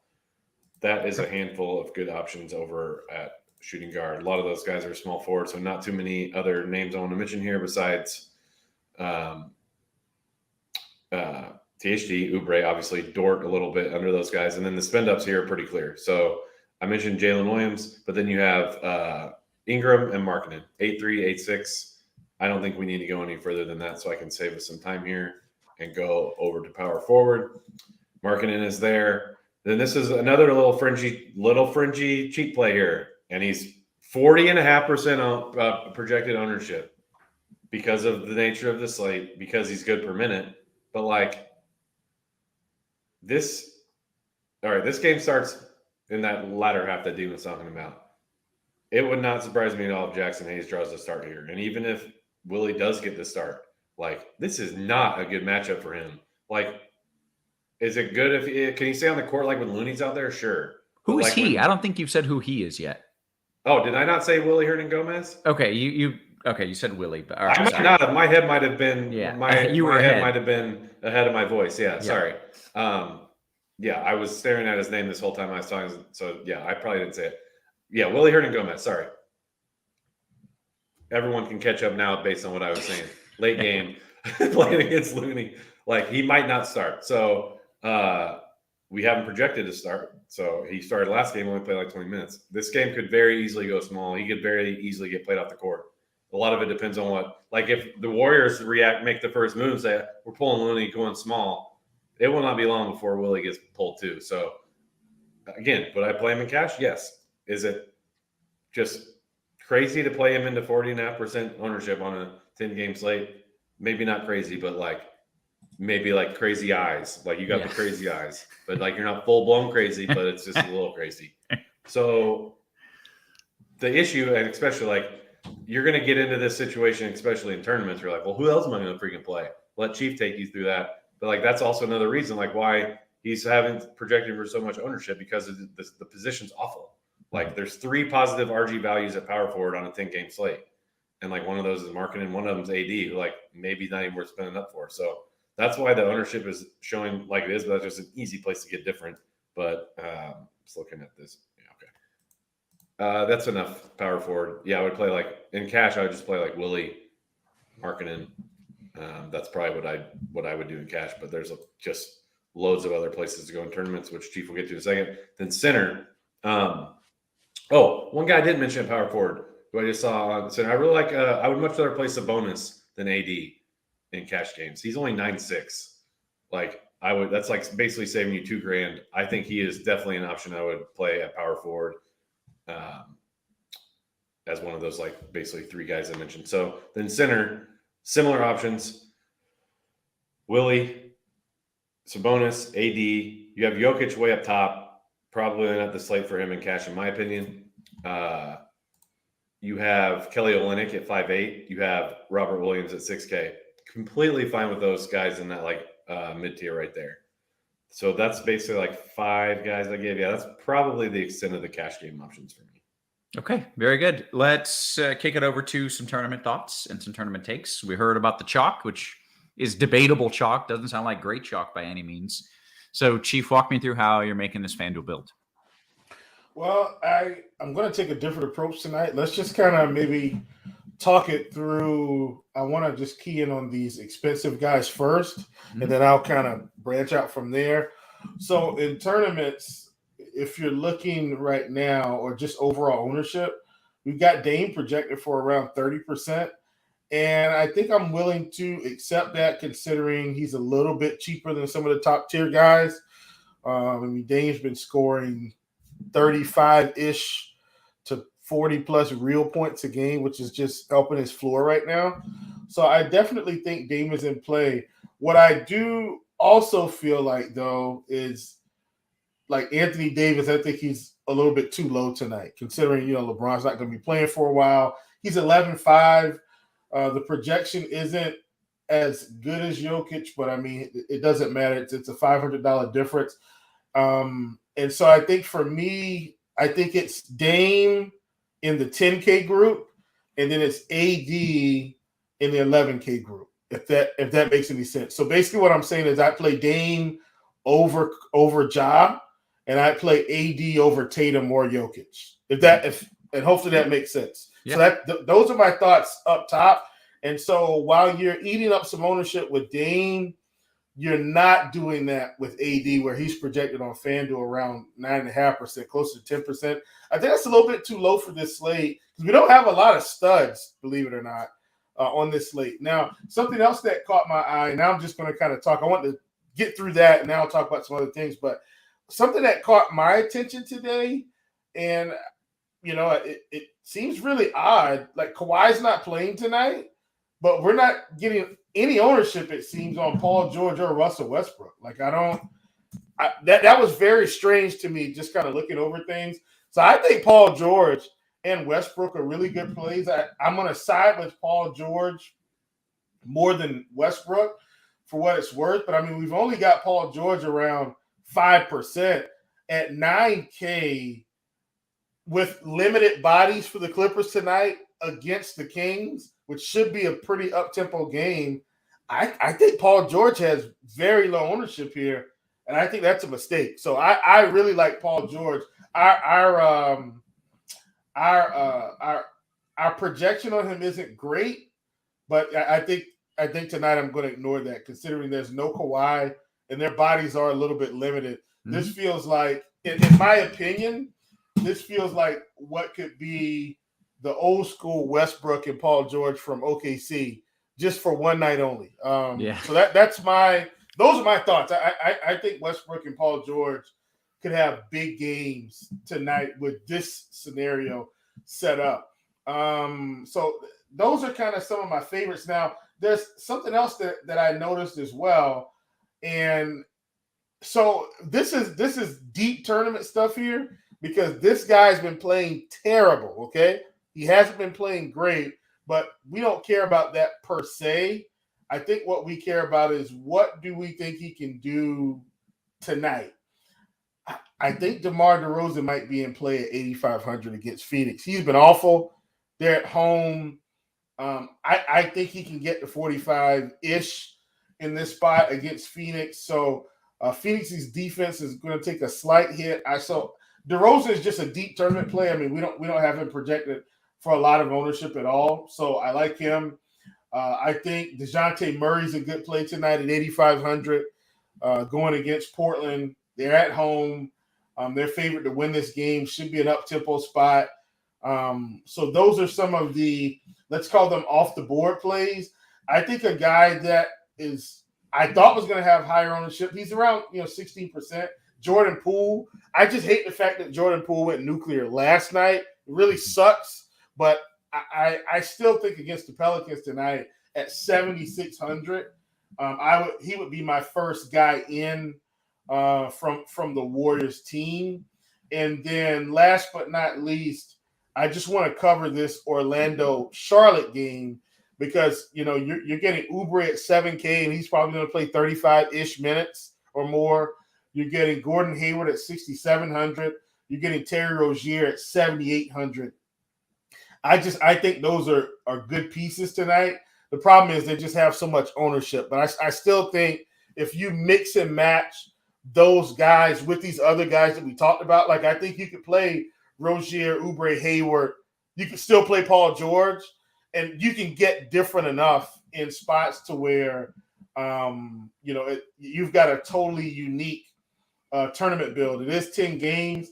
And then for all of you guys that like the game stack, you could definitely stack this game, especially with Franz Wagner at 5,900. That's going to help you out a ton.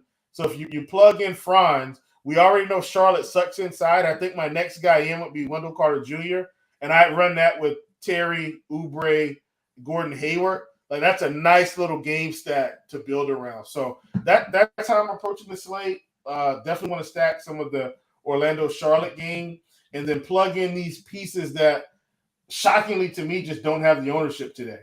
And that would be AD and Paul George. Those are my two heavy ones for tonight. Okay, good stuff. We've got some questions coming in. We're going to wait until we run through DK first. So let's talk about a DK build. I've got some names. I've got some guys that nobody's talking about that feel so good, but I want to hear you run through things first, and then I'll throw the names out there. Oh yeah, I do see the Knicks are in Miami tonight. Yeah. Okay, it was not Jalen Brunson, believe it or not. Oh God. Yeah, so I'll start off at point guard with a guy I have tagged, but like I have very similar thoughts about him as I do Chris Dunn on FanDuel. But like Cole Anthony, I think he's a great cash play because there's just not much value. He's 27% owned. Yeah, he's 27% owned. He scored 9 DK points 2 games ago. So he's on. But he scored 44 in the last he got garbage time run. Like he was a garbage time hero. Like we're talking about a backup point guard again. Like he'll get some minutes at both, but talking about a backup point guard who's 30% owned or whatever. So just pointing that out. Let's see here. And with that being said, I'm probably still playing him in single entry just because I just don't like anything else enough, and I don't know if there's enough news to wait on. So I will point that out. Let's see what else. Rozier, love him again on DK. Let's see. Schroeder has been like a last piece kind of guy for me. Fultz as well. Probably Dame is really projecting well for obvious reasons, but like I don't know if I'm in the minority on this or the majority, but like if I'm spending on one person tonight on DK, it's AD. Yeah. He saves you $1,400. So like, and I like a lot of the guards too. Like I like Cole Anthony, I like Rozier, etc. I like Oubre, who we'll get to in a second, which is actually a good segue. But yeah, Dame's fine, but like if you can find a comfortable way to get him an AD, go for it. I didn't really find that, but I'm not going to tell him not to play Damian freaking Lillard. So, all right, shooting guard. You can play Rozier there. You can play Cole Anthony there. So, hooray for those guys. I really like Oubre, man. So, like 6'6", finally put him in the starting lineup on Wednesday. Very, very clearly, like he got the okay. Like you have no more restrictions. He played like 37 or 38 minutes. 38. Yeah. Like no PJ Washington, no LaMelo. Like it's rocket ship with this dude. Like he's too cheap for normal Oubre minutes now without those guys. So he's one of my favorite plays. I ended up tagging him too. So that's 3 guys, and then cheap. Pelicans we'll talk about a little bit tonight. Trey Murphy's 4K. Cheap Clippers we'll talk a little bit about tonight. Eric Gordon, he's 3.7. That's really the main lot of it for me. Oh, yeah, Paul George. I know Chief talked a lot about him. I like him a lot more on DK at 8.3 than the FanDuel price, but like if you have the money and you're picking between them, I would play Ingram over Paul George.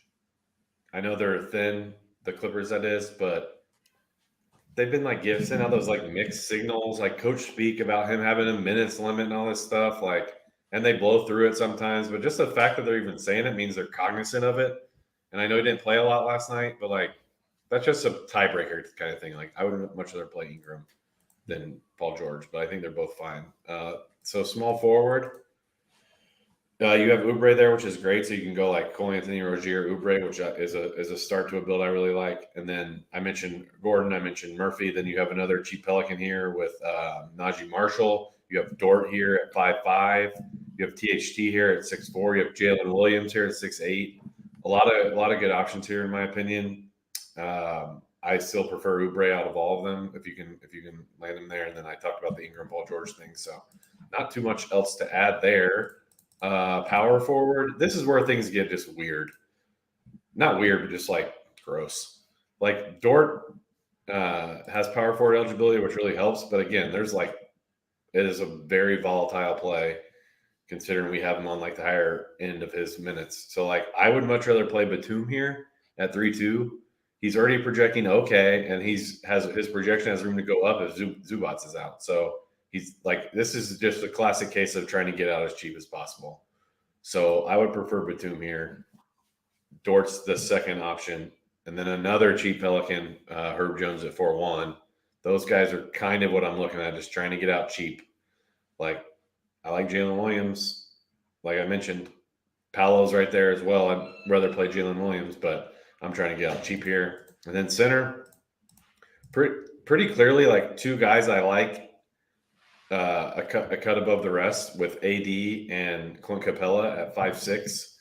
We have the Willie Hernan-Gomez thing at 4'3". It's not nearly as relevant or important on DK just because he's only center eligible. The fact that he has the power forward eligibility on FanDuel is like really making the ownership go up. So like it's a much different discussion in tournaments when we're talking about on DK. He's still showing like 30%, so maybe not it's that different, but yeah, I like the Capella AD pairing. You can go Wendell Carter at 6'4". You can go other Jalen Williams for OKC at 3'8". Oh, Robert Williams at 5'1". I mean, I just keep staring at that. I'm like, how is he 5'1"? Like, he could 35 easy, 40 on the right night. So I like the other guys better, but I just wanted to point that price tag out because it just seemed like weirdly cheap. But yeah, it's Capella AD for me. Okay. I'm going to drop my name, and either of you two can tell me why it's a horrible play. But look, we talked about Simons is out, and Dame's got to do a little heavy lifting. What about another guard? Like, is Cam Reddish in play? Is he going to be the other guard, or is he going to get more action? Can I play him? Because I'm doing it. Chief. That means he's nice way of saying this is a dumb play. He just said no. It's my way of saying it's a tournament play. Yeah, he's definitely a tournament play. Cam's a weird cat, man. I don't know what I'm going to get out of him. Like, we know he's going to play 25 minutes. In those 25 minutes, is he going to score 30 fantasy points, 25 fantasy points, or like 12? That's his range of outcomes. Like, is he only getting 25 minutes starting? I'm saying 25 is probably his cap floor. If that makes any, let me see if I can say this another way. I feel like the cap on his minutes is 30. I don't think he plays more than 30 minutes. See, I didn't know that. I thought him starting meant he's going to get starters minutes. He starts all the time. Case. Yeah. Well, with Simons out. Maybe. Well, let me say this. Maybe his upside is 32 minutes, but I don't think he makes it. That's my. I think he's 30 or less. All right. Well, my 100% is not looking great there. I may taper that off a bit. But walk me through a DK build, with some more rational plays than what I bring to the table. Well, what I will say is I talked about some plays on FanDuel that I liked, and those same plays apply on DK, and I love them. So let me just say right out of the gate, I feel way better about stacking a lot more of the Charlotte-Orlando game on DK, where Fultz is 6,100. Wagner is only 100 more at 6K, but Paolo's 72. Wendell Carter's a little cheaper at 64. Terry 77, but Oubre 66. Gordon 65. Mark Williams is 6.3K. I mean, you got play Nick the whole Richardson. game. Yeah, that's what I'm saying. Like, it's a lot easier to stack this game, especially if you consider Cole Anthony as another piece of this game, and I think you should on DK where he's 4,100. So that's my take on DK in terms of this game specifically. The total's coming in at 225. If you got access to a sports book, I say take the over on that. I think I think this total probably should have been more like 232-ish, maybe somewhere around there. But point is go over the total in this game. And a lot of the cheaper guys that I was going to mention, like Rob Will, Clint Capella, Measy's mentioned those guys. I will say Walker Kessler's a little bit cheaper on DK, where he was like 8,200 or something on FanDuel. 6,900, it's close, but I mean, this is a guy that can go out and get you 40. I'll consider it for sure in this particular spot. Westbrook and Paul George, I like them even more on DK. Westbrook 7,100. There's no Kawhi tonight. And maybe it's a feeling, but I think Paul George and Westbrook have a day today, for what it's worth. I think they have big nights. So I really like them. Love AD on DK, where he's 10-2. I mean, his price is just fantastic. I don't want to say we go AD lock button here, but we've got him projected for around 22-ish%. I'd probably be near 40 for AD tonight. Like at 10-2, I mean, the guy can go out and get you 60 easy. Like I just think the ownership there is too low. There was one other play. Oh, Desmond Bane. We're getting a slight discount on him on DK, and 7,800 I know it probably feels a little expensive, but he's essentially the Robin to the Batman here. And I mean, he's got 40+ point upside tonight. This is a matchup with Denver where it should be competitive. So I really like him in competitive games, especially since Dylan Brooks' offensive production has fallen off of a cliff this year. It just seems to have helped Desmond Bane have a really high floor and a little bit of ceiling at the same time. So those are a lot of the guys that I like on DK. Mitch Rob is 5,100 as well. I don't know what DraftKings did with the dynamic pricing today. Like these centers are just way off, I think. I mean, Mitch Rob isn't going to play as many minutes as some of the other ones, but at 5,100, I'm willing to roll the dice for a guy who can get us 35. Like I think you include him in your pool. And I talked about DeRozan on FanDuel. Definitely going to talk about him on DK, where he's 8,100. He's now the cheaper out of the trio, where most of the season he's been the most expensive.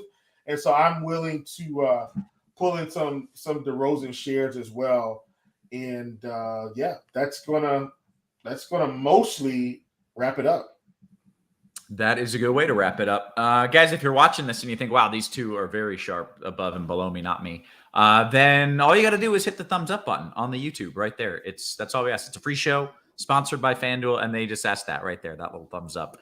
So go ahead, click that like button for us. Let's dive into some of your questions. You can get them in on the YouTube channel, or if you're really smart, you're already hanging out with us in the RotoGrinders Discord, the NBA Crunch Time channel, and I will begin there. We'll start with Jeps, DKGPP. I already know your answer here. Eric Gordon and Lillard, or Westbrook and George? That's actually a good question, though, Chief. Should you be playing those guys together? That's a good question. Did he freeze? Oh, he's Hey, Chief. I did hear the question. I did. There you go. Okay, yeah, I'm here. Back. Can you hear me? I did hear the question. I think I did freeze a little bit. I'm going to side Westbrook and George, but that's because I think these guys are going to have a big night tonight. And can you play them together, Westbrook and George? And if you do are you bringing it back? Yeah. Absolutely. Yeah. Definitely think you can play them together. Westbrook is 7,100. Paul George is 8,300 on DK. Like that's cheap for me considering their upside. Yeah, agreed. Let's see here. FanDuel Cash means for you Sabonis and Kuminga, or Olynyk and Ingram? I would do the second one. Kuminga one kind of threw me off there. Okay. Love Sabonis, though. Okay. Aside FanDuel Cash mean 3v3, Dame, Tybal, Batum, or Dunn, Slow-Mo, and Saboner? I would do which way do I point for the second one, Ron? Like this way. Yeah. Okay. Which way did he go, George? Which way did he go? Yeah. It's all backwards because to me this is but it's a magic of the green screen. Yeah, it's messed up. Let's see. What else do we have here? DK Cash right back at you means Fultz, PG, or Capella Ingram? Oh, definitely the second one for me. Okay. Chinatown just pointing out that when I say, can I play him because I'm doing it, it's not really a question. Yeah. If I'm just It's confirmation bias is what it is. exactly. I'm just hoping that you say it's not the worst play, Kevin. Jumping on over to the YouTube channel right now. Javon Watts says, hey, no love for Terrence Mann? Any love for Mann? Anyone? I play Cole Beasley over Mann for what it's worth. Not Cole Beasley. Cole Anthony. Sorry. Cole Beasley. I was like, who is? Oh yeah, he catches up. Yeah. Flying Armbar says, hey, any Mark Williams love in a FanDuel GPP? If you're stacking the game, yes. Okay. Ron says, is Thor viable in DK GPPs? And I don't remember who Thor is. He plays on Charlotte. He's 3K. Wait, is his name actually Thor? It's JT Thor, actually. Yes. Wow. Yeah. Okay. And he's 3K, Roth. Yeah, I'm jamming this guy in my lineup. Is he viable though?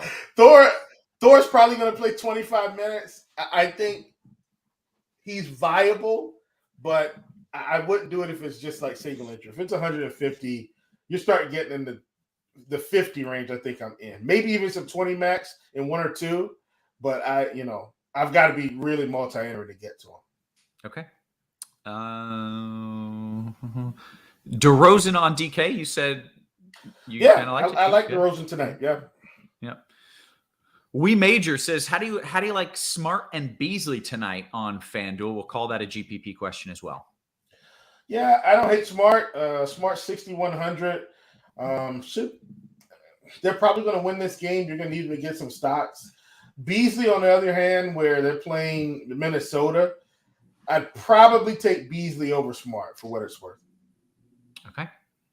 DK Cash is my Never Rozier in cash rule looking like a poor rule tonight? I get it.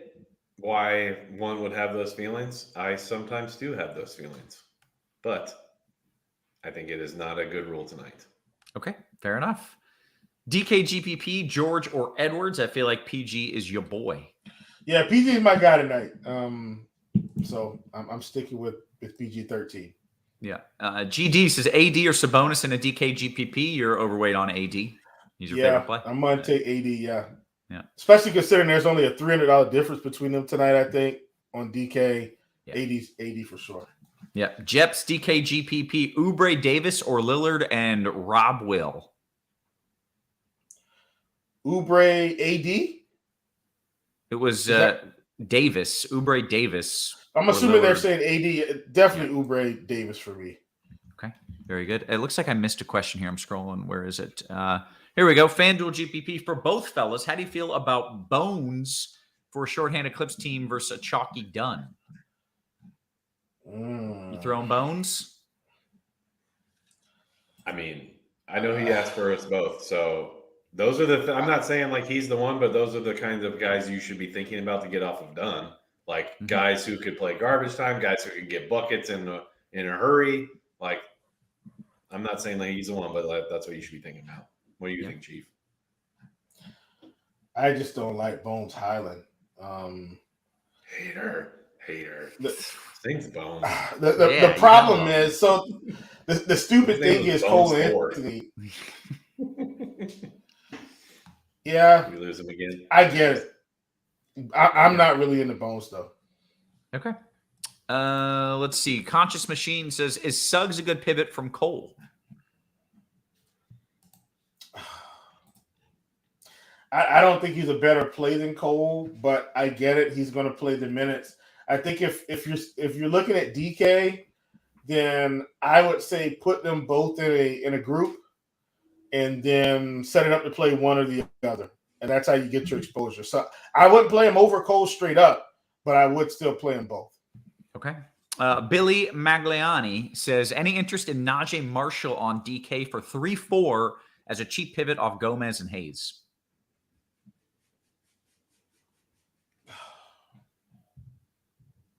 I don't like it. Okay, fair enough. Roger Jones, DK GPP, Meansy, I'm giving this one to you just for fun. Cam Reddish or Eric Gordon? Eric Gordon. Sorry, Roth. Damn it! I thought you were gonna have my back. Listen, he's he's ran me over once. 3,700 tonight. Like, he's probably going to get 20-plus fantasy points. I get it. Okay. All right. Reddish or Dunn? Oh, there's more Reddish questions coming. This makes me feel good, unless they keep being answered the other way. DKGPP, Reddish or Dunn? Oh, man. I think I'm going to side with Dunn. Okay. That's fine. It's fine. It's fine. It's fine. They're playing the Thunder, man. Like, and Reddish is playing Atlanta, but Dame's taking like so many shots. Yeah, we just locked. Yeah, we did. We hit the lock up on me. Yeah. Got a few more questions that came in here real quick. We'll knock these out in the Discord, and then we'll bounce. So means you can. The other night, what was that? Monday, when just the best possible players to play were in the very first game, and we're like, all right. No more questions. We're out of here. Yeah, see ya. That was nice. Great. Yeah, that was really nice. It was like you have no questions after this lock. There's nothing that you could care about after this first game.